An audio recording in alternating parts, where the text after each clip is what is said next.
Kal fästslån ka bosta, ajus boishke, नीचे साश दबेगा या उबरेगा। सवाल ये है, क्या छोटी बहू इस बार भी सब्र से जीत जाएगी? कल के उलझे हुए फैसलों के बाद आज का एपिसोड और ज्यादा भारी माहौल के साथ शुरू होता है।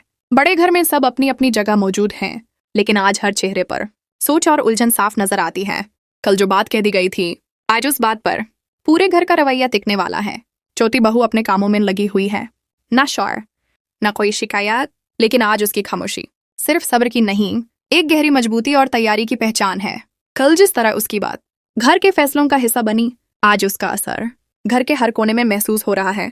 एपिसोड 145 धीरे धीरे ये दिखाता है कि फैसले लेने के बाद घर के कुछ लोग अब भी अपनी पुरानी सोच से पूरी तरह बाहर नहीं आ पाए हैं। उनके चेहरों पर झिझक है, क्योंकि सच को अब और देर तक छुपाया नहीं जा सकता। कुछ लोग छोटी बहू को नए नजर से देख रहे हैं, तो कुछ अपनी जिद और अहंकार के बीच खुद से लड़ रहे हैं।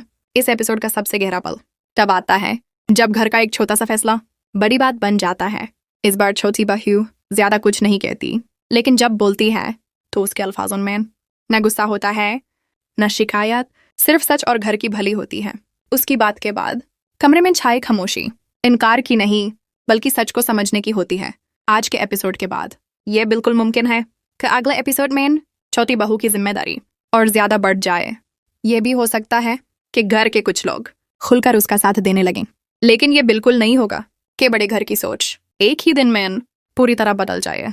और यह भी तय है कि इतने दबाव के बावजूद छोटी बहू अपना सब्र नहीं खोएगी। वह अपनी खामोशी, अपनी समझ और अपने कामों से धीरे धीरे यह साबित करेगी कि इज्जत और भरोसा सिर्फ बातों से नहीं, रोज के रवैयों से मिलता है।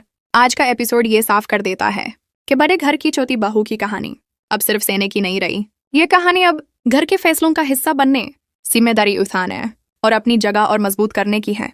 और यहीं से आगे की कहानी और भी ज्यादा गहरी और सस्पेंस से भरी होने वाली है।